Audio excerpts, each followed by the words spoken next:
nous a toujours appris à gérer notre corps et à le contraindre, en somme à le faire taire, alors que ce corps-là, il nous parle. Bienvenue dans Mon corps, mes règles, le podcast où on écoute des femmes qui essaient de reprendre les rênes de leur corps. Et l'idée, c'est de partager leur trajectoire et leurs histoires. Je suis Julie, cofondatrice de Lena Care, et aujourd'hui, j'ai la chance d'accueillir Lena Raffi. Lena, elle a 25 ans, elle est cavalière et elle a décidé d'arrêter de prendre la pilule. Bonjour Léna, Bonjour Julie. ravie de t'avoir sur ce podcast. Et de même, très très contente. C'est petit aparté en intro. Donc Léna, tu es aussi le nom de Lena Care. C'est toi qui as donné ce nom-là puisque tu es la fille d'Arash, mon cofondateur. C'est ça. Et aujourd'hui, on va prendre un petit peu le temps de parler de ton parcours, de ton histoire, que je trouve absolument fascinante. Je voudrais commencer par la puberté, que tu me racontes un petit peu l'arrivée de tes premières règles, comment tu as vécu ce démarrage finalement, qui a démarré, si je ne me trompe pas, autour de 13 ans. Ouais, c'est ça. Alors j'ai eu mes premières règles à 13 ans et c'était plutôt naturel parce que ma maman, elle m'avait tout expliqué, comment ça allait se passer, comment j'allais avoir mes règles. Et du coup, c'était très naturel. J'ai eu des douleurs, mais gérables. Toujours le premier jour des règles, c'était petites douleurs et tout ça, toujours gérable. Jusqu'à mes 16 ans, Ouais, où là, j'ai pris ma première pilule. ok. Pourquoi? Contraception, je me suis mis en couple et du coup ça a été un peu le truc un peu logique. Première contraception, je prends une première pilule. D'accord. Et du coup, c'était quoi comme pilule, tu te rappelles? Je me rappelle pas exactement, mais c'était une pilule où j'avais encore mes règles, la plus basique, ça devait être une Lilou, un truc comme ça. Et alors, comment ça s'est passé? Dans mes souvenirs, je l'ai pas très bien vécu. J'avais senti que ça avait un peu changé mon corps, ma façon de vivre et tout ça. Parce qu'avant de prendre cette première pilule, tu sentais vraiment des fluctuations en fonction du moment dans le mois où tu étais. Tu peux nous raconter un petit peu cette partie hormonale, si tu t'en rappelles? Carrément, j'avais beaucoup d'énergie et quand mes règles arrivaient, de la fatigue, un peu les premiers jours avant les règles, je sentais. Mhm. J'étais un peu ballonnée et tout ça, donc j'ai toujours su quand mes règles allaient arriver. Donc Ok. j'avais vraiment ces variations d'énergie, ouais. Et ça, tu les as gardés à peu près sur cette première pilule? Ça n'a pas trop fait varier ou ça a commencé déjà un peu à atténuer? Au jour là maintenant, je me souviens plus très bien. Il me semble que je m'étais jamais trop posé la question. Ça a dû, enfin, comme j'avais encore mes règles et que j'avais pas trop cette notion de toutes ces phases, pour moi, je me suis pas posé la question de si ça m'avait éteinte ou pas. Ok. Donc une première pilule, finalement moyen de contraception, pas trop de questionnement d'ailleurs sur la contraception masculine à cette époque-là. Ah, zéro. Plus Ouais, ouais. facilité. J'ai eu un peu la même histoire. Moi, c'est plutôt mes copines qui m'ont dit on a le nouveau truc, c'est l'implant contraceptif. Moi, à l'époque, je fumais, j'ai commencé à fumer très tôt. Et j'ai une amie qui m'a dit on a une pilule avec un implant en continu et surtout où tu n'as pas besoin d'y penser tous les jours parce que c'est pendant 3 ans et c'est pas trop dangereux avec la cigarette. Exactement. Et du coup, je me suis débarrassée de ça. Je me suis posé aucune question. Le gynéco m'a pas vraiment expliqué ce que ça allait faire sur mon cycle ou quoi que ce soit. Et donc, ça a été vraiment la solution de facilité.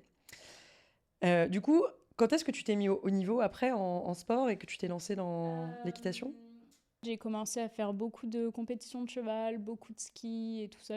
Et du coup, j'étais déjà plongée dans le côté sport, compétition. Après mon lycée, j'ai eu la chance d'être appelée pour travailler en tant que cavalière à Rome. Donc à ce moment-là, je suis partie vivre à Rome à mes 19 ans. Et j'ai commencé vraiment la compète, les entraînements tous les jours et tout ça. C'était à ce moment-là que je suis partie et que j'étais à fond dans la compète. Et du coup, là, tu avais arrêté, il me semble que tu as arrêté la pilule autour de 17 ans, 17 ans et demi. Donc là, tu commences finalement le haut niveau, tu pars à Rome sans pilule. Sans rien. Et ton cycle à cette époque-là, il se passe quoi du coup? Alors j'ai arrêté la pilule, ouais c'est ça, à 17 ans et là mon cycle est revenu. De toute façon j'avais encore mes règles donc j'avais pas trop vu de différence. Et quand mon cycle est revenu, en fait j'avais des règles de plus en plus douloureuses. Et pour monter à cheval, les compétitions, on est en pantalon blanc, c'était vraiment pas l'idéal. Enfin moi, avoir mes règles, c'était le problème, quoi. C'était vraiment le truc, j'étais couchée au lit, je pouvais pas monter à cheval, tout ce que je voulais faire, c'était les compétitions et monter à cheval, donc les règles, c'était les problèmes. T'en parlais avec tes copines de ça, avec les filles avec qui tu montais à cheval à Pas, l'époque? pas du tout. Ok. Non, c'est C'est un un peu sujet tabou. qui, ouais, Hmm. c'est un sujet qui était pas du tout amené, on n'en parlait pas entre nous, alors qu'on est en pantalon blanc, hein. C'est déjà arrivé à... Peut-être pas, ça m'est pas arrivé, j'ai de la chance, mais c'est déjà arrivé à une de mes copines qu'il y ait du sang sur son pantalon blanc, quoi, par Ok. exemple. Donc, Oui, donc pas très pratique l'adaptation non, du c'était... monde équestre. ouais. Ok. Et donc, du coup, qu'est-ce qui fait que tu prends la décision de prendre une nouvelle pilule finalement quand tu as 20 ans, c'est ça? 20 ans, 21 ans? Ouais, c'est ça, 20 ans, 21. À ce moment-là, donc j'avais des règles très douloureuses. Je pouvais pas monter à cheval, les concours, ça m'embêtait énormément. Donc, mon père, qui est gynécologue, m'a proposé d'essayer cette pilule, une pilule progestative. Donc, que je prenais en continu qui m'enlève mes règles. Donc moi, je me suis dit, trop cool, une pilule où j'ai plus mes règles, plus de règles, plus de problèmes. Et de ce fait, j'ai commencé à prendre la pilule pour la compétition. Et la première année, c'était génial. En vrai, c'était génial. J'avais pas de règles, je pensais pas à mes cycles, je faisais que de la compétition. J'étais à fond là-dedans. Donc, pas forcément de communication sur l'impact que ça peut avoir sur ton quotidien, juste le côté pratique de te dire au moins j'aurai plus mes règles et je vais pouvoir me concentrer à 100% sur ma passion qui est la compétition équestre. Ok, donc première année, raconte-moi un peu comment ça se passe cette année du coup sous pilule. Nickel. Première année, nickel. Franchement, génial. Enfin, même pas. J'étais dans le truc, les compétitions à fond et tout ça. Je me suis pas posé la question de ce qui se passait dans mon corps, rien du tout. Okay. Et est venu du jour au lendemain une douleur. Du jour au lendemain, une douleur. Où j'ai fini quand même aux urgences. En plus, c'est arrivé en pleine nuit. J'étais toute seule à Rome. Donc, j'étais pas très rassurée. Je suis allée aux urgences. Je pensais que c'était l'appendicite. Okay. J'ai fini par avoir plein d'examens, appendicite, échographie des ovaires et tout ça. J'ai jamais trop su ce que c'était quand je suis sortie de l'hôpital. Mais ça m'avait vraiment gênée pendant quelques jours après. Je pouvais pas monter à cheval et tout ça. J'étais rentrée chez moi. Donc ça m'avait un peu bouleversée. Et là, mon père m'a dit, bah, c'est des choses qui peuvent arriver quand tu prends la pilule. Tu peux avoir certaines douleurs et tout. Mais moi, ça m'avait vraiment plié en deux au point que je pouvais même pas me lever de mon lit. Okay. Et à partir de ce moment-là, j'ai commencé à me poser des questions en me disant... Ah, la pilule, ça fait quand même quelque chose sur mon corps. Un impact sur le corps. Donc là, t'arrêtes, si je me souviens bien, t'arrêtes la pilule quelques mois, mais finalement, tu les reprends dès que t'as des douleurs de règles. C'est ça? C'est ça. J'arrête pendant 3 mois. Okay. Mes règles sont revenues au bout de 3 mois. Okay. J'arrête complètement et je reprends la pilule par la suite. Et pourquoi tu la reprends au bout de 3 mois alors? Qu'est-ce qui se passe? Mes premières règles reviennent. Toujours pareil, j'ai des douleurs. J'étais encore à fond dans la compétition et tout ça. Et à ce moment-là... je commençais une relation avec mon copain. Et du coup, l'option, c'était surtout que les compétitions, ça reprenait et tout ça. Donc, je me suis dit, ma seule option, je la reprends, quoi, je réessaye. Ouais, entre couple plus que compétition, finalement, c'est un no-brainer et tu te remets dessus. Ok. Et qu'est-ce qui se passe alors par la suite? Parce que là, on doit être en 2022, 2023. Donc, je continue les compétitions. Tout se passe bien, je suis sous pilule et tout ça, mais je me rends compte que j'ai moins d'énergie. Okay. Un peu moins d'énergie, un peu moins de peps et tout ça. Je pars en Australie avec mon copain. Okay. J'ai fait un long voyage, pendant 10 mois, je suis partie en Australie. Et à ce moment-là, j'ai vraiment commencé à sentir que j'avais plus trop cette petite étoile en moi. J'avais vraiment je me sentais fade, même dans mon corps et tout ça. Je faisais déjà moins de sport. Et du coup, je ressentais vraiment, j'avais plus ce truc de compétition. Et du coup, j'ai vraiment ressenti l'effet que ça faisait sur mon corps. Ok. Donc, par rapport, comme tu dis, là, peut-être côté puberté ou jusqu'à tes 20 ans, où là tu sentais vraiment une fluctuation dans ton énergie, ton humeur.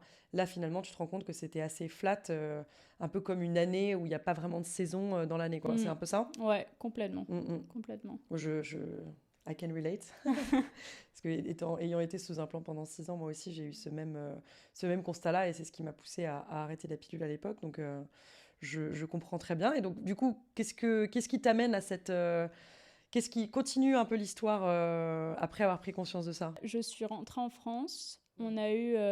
Donc, j'habite à Chamonix, donc j'ai eu un super hiver, snowboard et tout ça. Je me suis pas trop posé la question, mais j'ai commencé à travailler dans les naquères.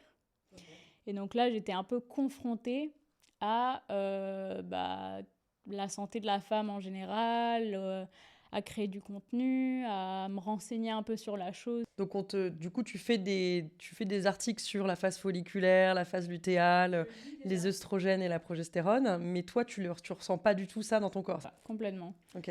Complètement. J'ai plein d'infos sur le corps de la femme et moi, je sens absolument rien. Et du coup, à ce moment-là, j'ai commencé à me dire, ok, je me suis posé la question, est-ce qu'il y a d'autres trucs qui existent en fait? Ouais. J'ai un peu envie de commencer à ressentir et à comprendre mon cycle. Okay. Et à ce moment-là, j'en parle avec mon copain parce que c'est quand même, à part la première utilisation de la pilule, c'est la contraception. Ouais.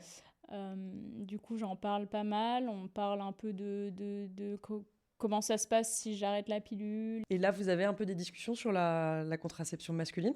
Alors, ouais, un petit peu. Okay. En fait, on est parti, on a bu un café avec des potes. Ouais. Et à ce moment-là, on était 2 filles et 6 garçons. Et moi, je commence à dire un peu ce que je fais et tout ça. Du coup, le sujet commence à venir sur la table.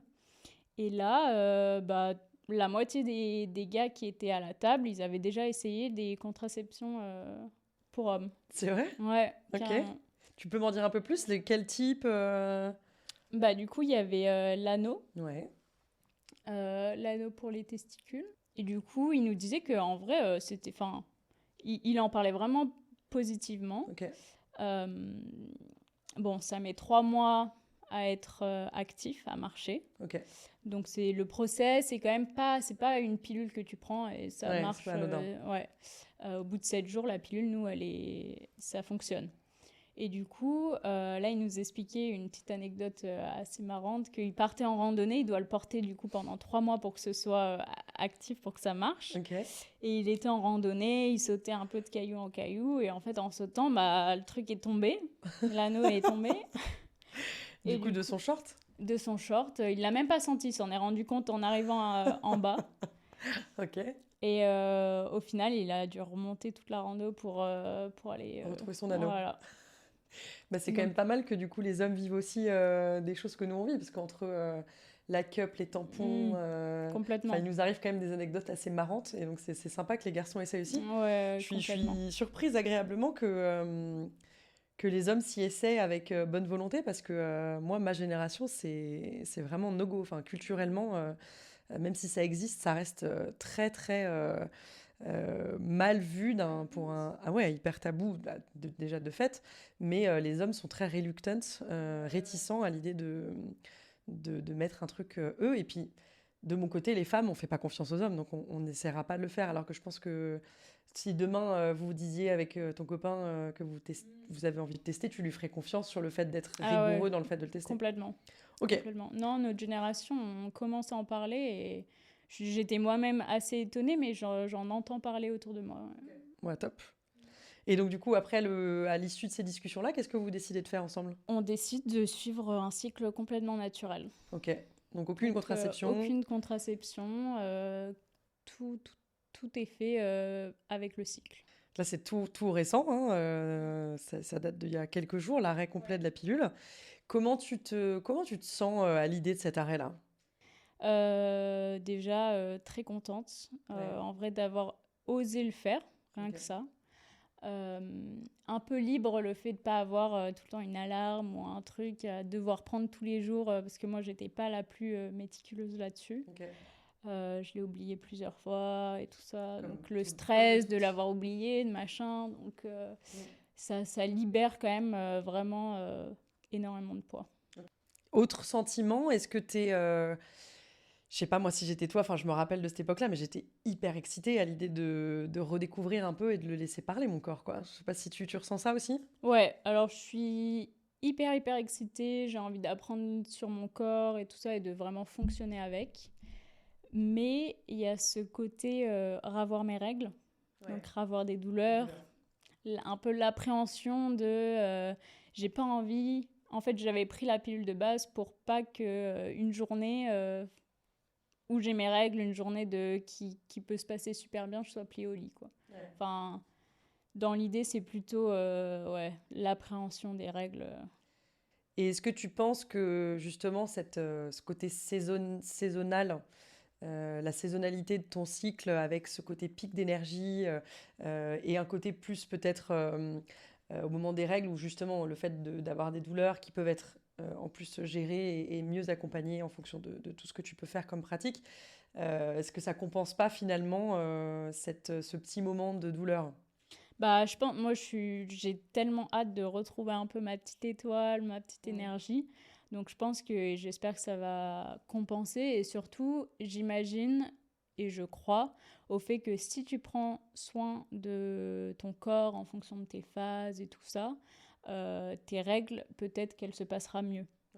On t'a parlé un petit peu, on t'a briefé sur comment ça allait se passer, l'arrêt de la pilule, le cycle? Bah, j'en ai un petit peu parlé avec mon père.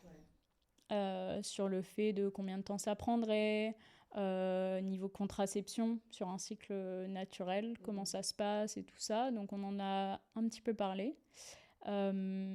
Mais après, niveau symptômes, qu'est-ce qui va m'arriver ou quoi, aucune idée. Ouais, ça tu vas Mm. laisser. Découvrir, j'essaie de m'instruire Ok, pour un peu prévoir ce qui peut... anticiper. Voilà. Hmm.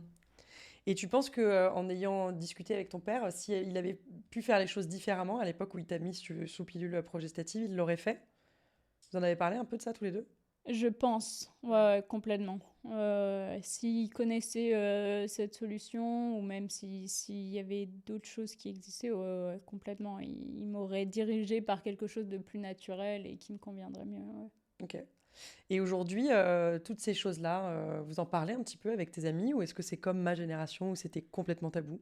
Ça commence. Ouais. En vrai, on en parle. Bah, déjà, le fait que je travaille dans les NACAR, moi, j'en parle pas mal autour de moi. Euh, mais sinon, mes copines, pas tant que ça, elles ont toutes un stérilet.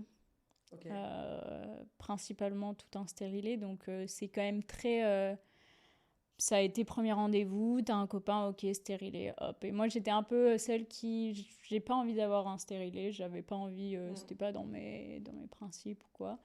Et comme je fais de la compétition, cette pilule qui s'offrait à moi, c'était un peu l'option. Donc on parle un peu, mais c'est quand même un sujet aujourd'hui où il reste tellement de choses inconnues Ouais. que c'est hyper important d'en parler autour de soi.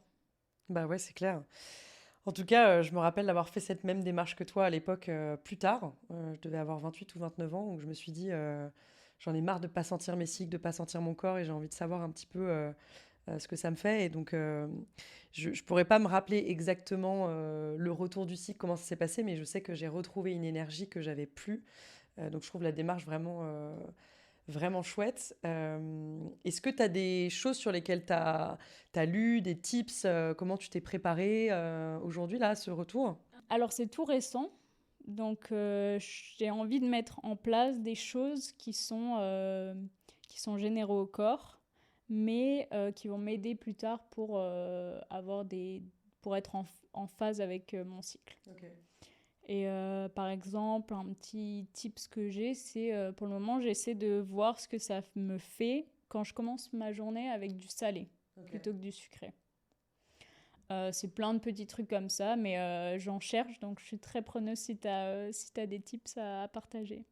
Bah, avec plaisir, ouais, on va en partager. Mais raconte-moi du coup le salé que t'es passé de quoi à quoi sur le petit-déj? Alors moi, j'étais quelqu'un j'adore le sucré. J'aime bien finir avec un petit bout de chocolat mes repas, par exemple. Mhm. Les pains au chocolat, je suis pas du tout... genre, j'ai jamais été